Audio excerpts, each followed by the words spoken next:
Olá, concurseiro, concurseira. Começamos mais uma aula que vamos tratar de temas que inspiram geralmente as bancas que elaboram questões para a sua prova. Pensa nessa manchete. Conflito que já dura mais de 500 anos. Que conflito que já dura mais de 500 anos em nosso país? Pensa comigo. Quando os europeus aqui chegaram, já existia inúmeros povos aqui vivendo. Isto gerou um conflito, porque eram culturas diferentes, maneiras de pensar, maneiras de viver completamente distintas. E aí esse conflito vem se desenvolvendo desde a chegada de Pedro Álvares Cabral, que até o termo descobrimento hoje já é bastante questionável, já não se usa esta palavra para se referir à chegada de Pedro Álvares Cabral. Pensando no conflito entre indígenas e europeus, e quando falarmos em indígenas e europeus, você tem que pensar o seguinte: são os nossos antepassados, que aqui chegaram e se estabeleceram. Olha só, estima-se, segundo estudiosos, que aqui em 1500 falavam-se mais de 1000 línguas. Consegue imaginar onde hoje é o território brasileiro, se falava mais de 1000 línguas, a quantidade de pessoas que aqui existiam, a variedade étnica que aqui existia para que tivesse esse número de línguas sendo falada? Olha só, os portugueses tinham consciência que para um projeto de nação era necessário, entre diversos fatores, a língua. Automaticamente, eles proibiram, em muitos casos, que a língua nativa fosse falada. Então, ao passar do tempo, se esquecia, porque os índios não tinham escrita. Não tinham escola também, então vindo 1, 2, 3 gerações, você ia esquecer a língua. Automaticamente, muitos povos, muitas etnias foram extintas. Promoveu-se um genocídio aí, e esse genocídio a gente pode entender de duas formas, né? O genocídio das pessoas que foram mortas, das nações indígenas, e também o genocídio dessa língua, daí coloco também entre aspas, para dizer que ela desapareceu, que ela foi extinta. Tá certo? Então, é importante isso, e daí lá na sequência eu quero fazer, guarda essas informações, porque eu quero fazer uma outra relação daí do ponto de vista econômico. Concurseira, concurseiro, vamos pensar em alguns dados aqui, quando a gente analisa a questão das línguas. Olha só, hoje existem em nosso país em torno de 11 línguas que têm acima de 5.000 falantes. E cerca de 110 línguas que contam com menos de 400 falantes. Olha só, isso indica que ainda existe uma grande variedade linguística em nosso país. E conhecemos pouquíssimo sobre essa variedade. Mas, com 400 falantes, se não existir um cuidado sobre isso, eles também podem desaparecer. Agora, eu quero que você pense o seguinte: a questão indígena já inspirou poesia, já inspirou inúmeros filmes, e também a questão indígena é uma inspiradora dos músicos brasileiros. Eu quero que você acompanhe a Legião Urbana com a música Índios. Vamos ouvir um pequeno trecho, aí eu faço os comentários. Vamos lá.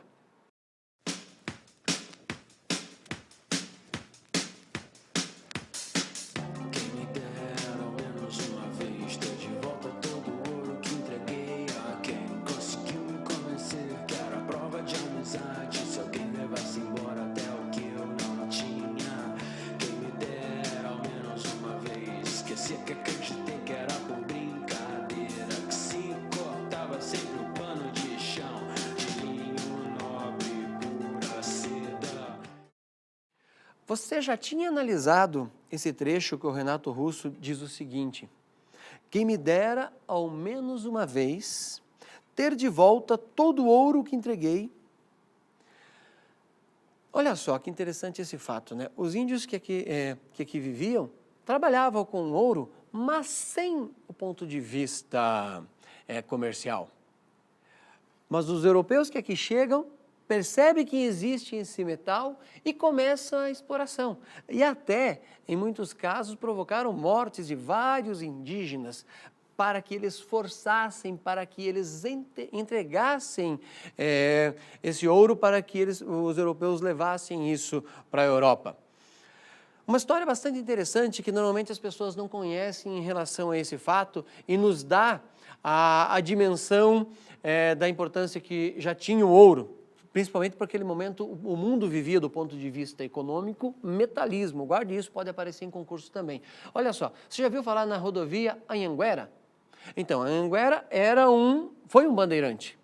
O Anhanguera, quando chega na região onde hoje é Goiás, o Tocantins, ele estava em busca de ouro e ele percebeu que os índios manuseavam este metal, mas não entregavam aonde estava este metal. Até esse instante, ele não se chamava Anhanguera. O que acontece?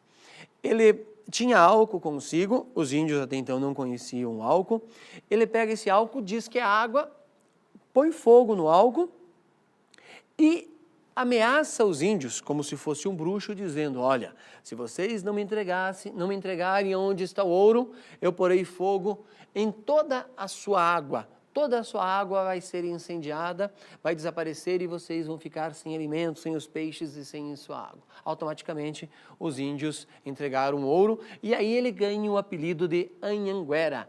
Anhanguera, toda vez que você ver uma palavra tupi que começa com anhá, lembre-se que é diabo. Então, o diabo velho, o apelido do Anhanguera na língua tupi-guarani e que nós geralmente vemos nos livros didáticos, vamos ver na rodovia e assim por diante. E foi nessa busca, nessa conquista do ouro e é claro que a tribo onde Anhanguera chegou também já desapareceu. Então veja com mais tempo essa música da Legião Urbana e outras tantas que podem servir de introdução para uma questão que venha em sua prova. Sempre existiu muita especulação sobre os indígenas em nosso país. Essas especulações sempre giram em torno de seus direitos, necessidades e ambições futuras. Claro, eles têm como nós, eles também têm desejos, só lidam de maneira diferente.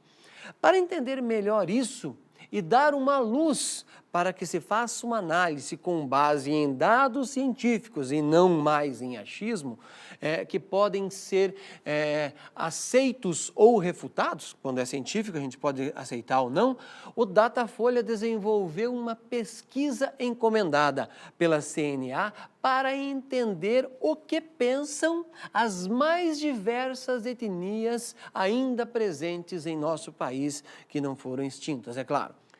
Concurseira, concurseiro, quando aparecerem questões ou se existir a possibilidade de aparecer questão em seu concurso que trate do tema indígena, pode aparecer este mapa que você vai observar agora e vale a pena você já estar familiarizado. Dá uma olhadinha comigo ali, ó. Olha só. Este mapa, ele representa a distribuição original das nações indígenas, ok?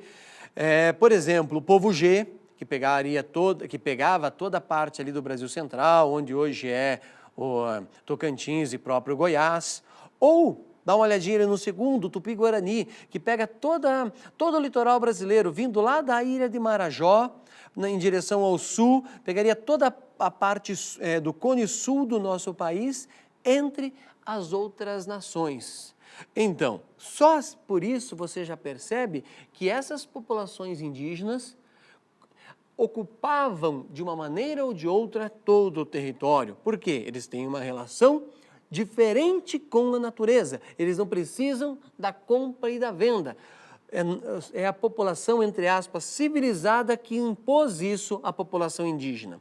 Agora, vamos para um mapa atual. Vamos analisar como está a atual distribuição desses povos indígenas. Você já tirou uma fotografia mental do mapa de 1500, agora vamos para o atual. Perceba como a população indígena perdeu território de lá para cá. No litoral, são apenas manchas. E, de qualquer maneira, esses símbolos que eu coloquei aí para você, essas bolinhas, não representam a área que eles ocupam. Eu não conseguiria representar nessa escala cartográfica toda a área.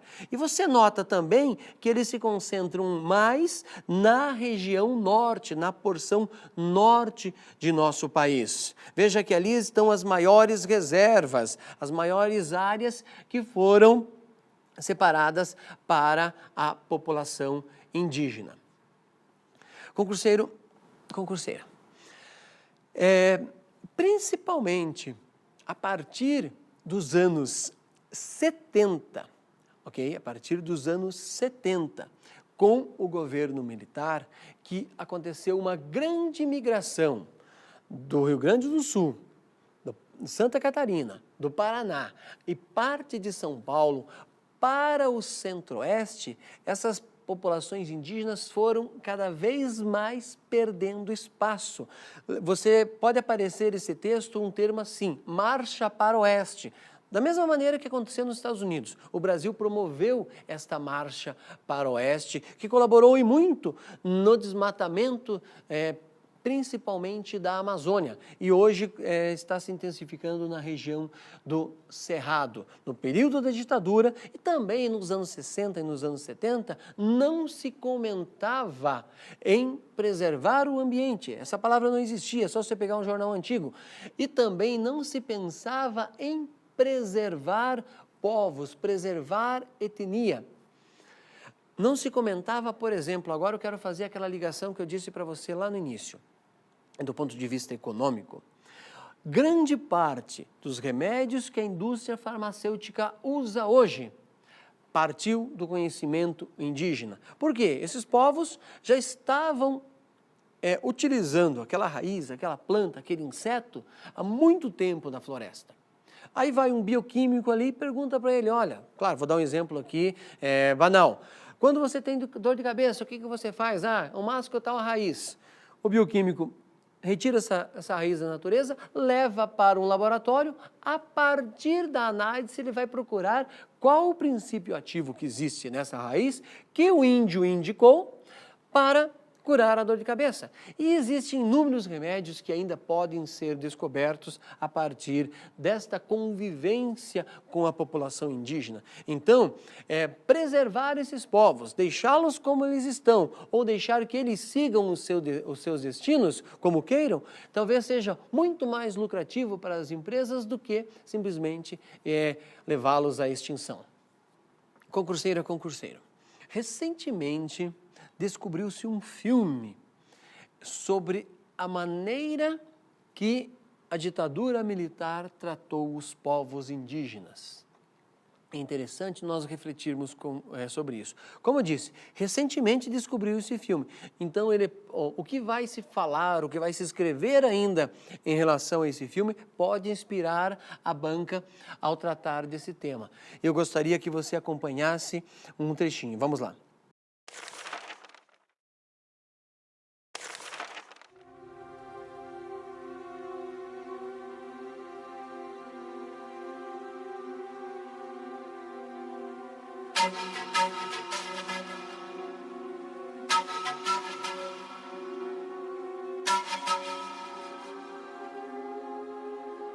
É uma cena inédita no Brasil.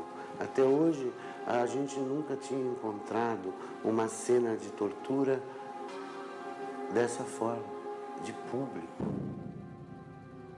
A gente estava em 1970, fevereiro de 70. Como a ditadura dava muita importância para essa questão de abrir estradas, integrar o território nacional, trombar com os índios foi meio inevitável para o regime militar. Nisso era denúncia de genocídios, de massacres de índios, de envenenamentos, de bombardeamentos de aldeias indígenas inteiras. Enfim, você tinha um quadro de pressão internacional muito grande. Então, o governo militar teve uma ideia que era a seguinte: vamos criar uma guarda indígena, que assim a gente vai mostrar que são os próprios índios que estão cuidando das aldeias.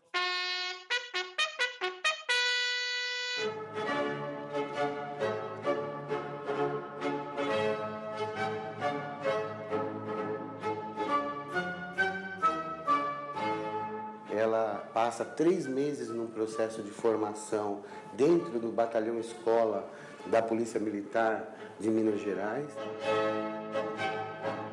No dia da sua formatura, você vê população, autoridade.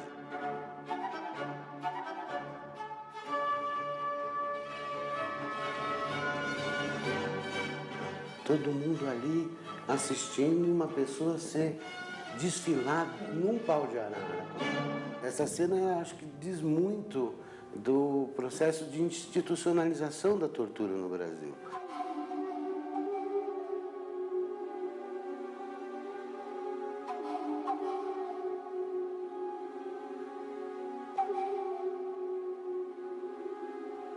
O que se tem, 3 anos depois, a FUNAI mesmo faz um balanço do que foi o funcionamento da Guarda Rural Indígena, e o que encontra são denúncias de estupros cometidos pelos guardas rurais indígenas, denúncias de violências, de espancamentos. A guarda era uma excrescência na cultura indígena, né?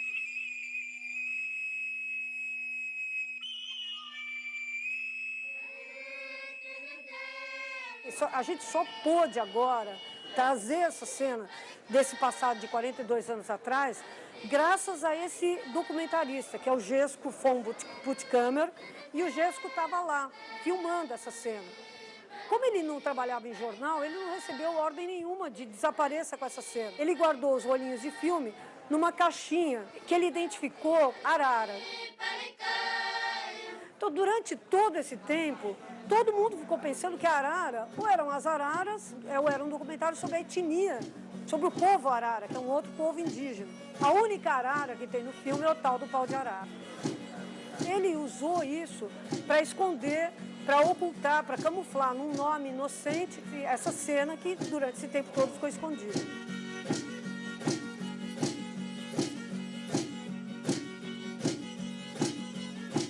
Uma das discussões que está começando a se colocar é a discussão da reparação a esse povo que foi retirado à força das suas áreas, que foi morto. E é preciso levantar subsídios sobre esse assunto para a Comissão Nacional da Verdade.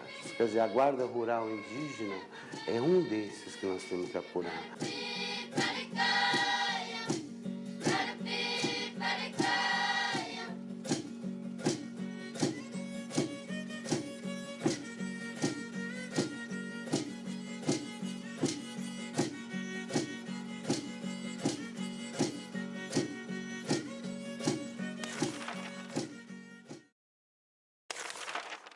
Prestou atenção nessas imagens? Vale a pena você ir à internet e assistir inteiro esse material. Como eu disse, ele pode inspirar uma banca a elaborar questões. Este fato da ditadura ter ensinado os índios a torturarem. Olha só que interessante isso. Quem estava no poder no momento precisava ocupar o centro-oeste, e se precisava entre aspas, ok? E ele tinha que arrumar um meio de justificar o que vinha fazendo. E este meio seria pegar um grupo de indígenas, treiná-los, criar uma polícia formada apenas por índios, e isto justificaria daí o quê? A expulsão de suas terras. É um fato que ainda vai se falar muito. A Comissão da Verdade pode vir a tocar nesse fato, pode trazer dados novos em relação a isso.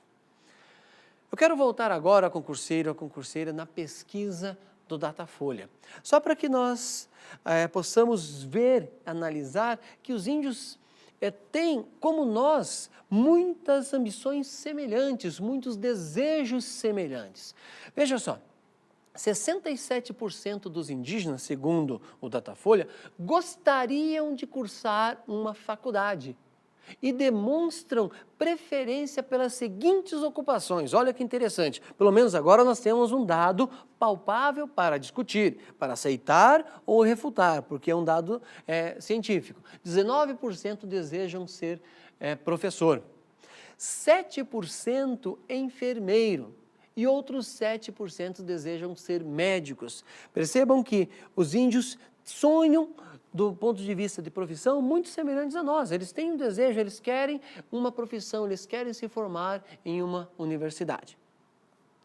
Apesar de todos os seus conhecimentos sobre medicina natural que podem colaborar com a indústria farmacêutica, 92% dos indígenas entendem ser importante ter medicamento na aldeia, ter aquele comprimido, ter aquele remédio para dor de cabeça, onde ele vive ali para que ele não precise ir buscar na mata. E repito aquilo que eu falei anteriormente. Você já imaginou se um indígena é transformado em um bioquímico para que ele possa aproveitar o seu conhecimento empírico, transformar esse conhecimento científico?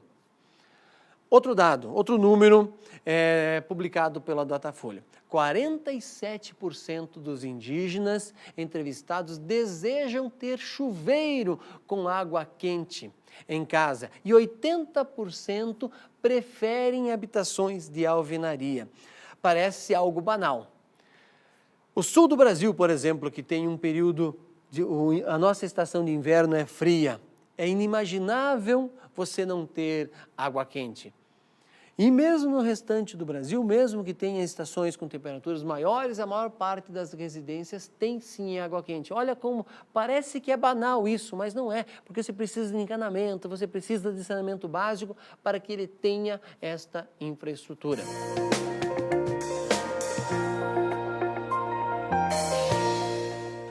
Concurseiro. Sobre o tema indígena, geralmente cobram-se questões relacionadas à vegetação, relacionadas à exploração de minérios, relacionada à construção de hidrelétricas, relacionada à nossa Constituição e à criação de reserva, a questão da etnia. Esses são temas que mais são cobrados. Me acompanhe.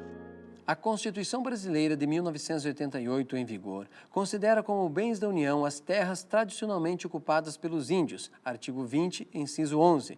No artigo 231, caput, reconhece seus direitos originários sobre essas terras e as define como sendo aquelas por eles habitadas em caráter permanente, as utilizadas para suas atividades produtivas, as imprescindíveis à preservação dos recursos necessários ao seu bem-estar e as necessárias à sua reprodução física e cultural, segundo seus usos, costumes e tradições. Entretanto, no mesmo artigo 231, permite o aproveitamento de recursos hídricos, inclusive os potenciais energéticos e a pesquisa e a lavra das riquezas minerais em terras indígenas, se autorizado pelo Congresso Nacional, após ouvir as comunidades afetadas, que terão participação nos resultados da lavra. Parágrafo 3º. Com base nas informações desse texto, referentes à Constituição Brasileira, é incorreto afirmar que, olha só, concurseira, a banca, ou quem elaborou essa questão, queria saber sobre os seus conhecimentos em relação à Constituição do nosso país sobre a questão indígena. E ele buscava aí qual a alternativa errada. Você tinha, então, que marcar a alternativa incorreta. Vamos à letra A. Veja o que ela diz. Considerar as terras indígenas como bens da União significa protegê-las das ações de grileiros e outros especuladores, bem como de políticos e empresários. Concurseiro, esta é uma questão verdadeira e é importante aí que você domine, por exemplo, o que é o grileiro. Lembre-se que o grileiro é aquela pessoa que se ocupa da terra de maneira ilegal, que falsifica documentos ao ponto de pegar um papel novo e escrever que aquela terra pertence a si, e com data retroativa, 50, 60, 70 anos, como se fosse uma herança, deixar esse papel envelhecer num vidro ou numa gaveta onde tem a barata, a traça e o grilo, daí o nome grileiro, falsificando esses documentos. Então, esta alternativa é verdadeira e guarde essa informação como conteúdo. Vamos para a B agora, concurseira. Veja o que ela diz. demarcar as terras indígenas, ainda que seja difícil para o governo fiscalizá-las, é importante para melhorar as condições de vida dos índios. Perfeito isso, essa demarcação é importante e o nosso país tem um déficit muito grande no mapeamento, na demarcação dessas terras. Você sempre tem lido nas notícias e jornais, tem ouvido na TV que reservas indígenas estão em conflito com fazendeiros. Por quê? Não existe uma demarcação até então correta nesse sentido. A nossa próxima alternativa, concurseiro, para analisarmos é a letra C. Olha o que ela diz. Demarcar as terras indígenas representa, por parte dos órgãos governamentais, uma tentativa de evitar perdas de territórios e de recursos naturais. Perfeito isso, se você tem uma demarcação, se você tem um mapeamento, você vai conseguir a partir daí mensurar o que existe naquele território que foi demarcado. Como nós estamos procurando a questão incorreta e até agora eu só falei para você de questões corretas e sobrou para nós apenas a alternativa D, esta é incorreta. Vamos analisar por quê? Acompanhemos, vamos lá. Explorar os recursos naturais e os saberes dos povos, independente da diversidade desses, é fundamental para o desenvolvimento de um país. Concurseiro, concurseira, como que nós vamos explorar esses povos independente da sua diversidade, como se não sem conhecer o que eles pensam e o que eles querem. Está aí o motivo por que esta questão está incorreta. Portanto, se conhecermos melhor as nações indígenas, podemos aí, a partir desse ponto, entrar num acordo para que exista essa exploração do que existe no seu subsolo onde eles vivem, mas não sem primeiro conhecer. Dicas de estudo. A nossa dica de hoje é o filme Xingu. Com esse filme, concurseiro, concurseira, você vai entender muito mais da relação desse povo chamado civilizado com as nações indígenas que aqui viviam muito antes da chegada dos nossos antepassados, ou seja, dos europeus. Esse filme se passa nos anos 40, quando 3 jovens irmãos decidem viver uma grande aventura. Orlando, que é aí interpretado por Felipe Camargo, 27 anos, Cláudio, que é interpretado por João Miguel, 25 anos, Leonardo, que é interpretado por Caio Blatt, 23 anos, e nesse caso eles estão representando os irmãos Vilas Boas. Eles se alistam na expedição Roncador Xingu e partem em uma missão desbravadora no Brasil Central.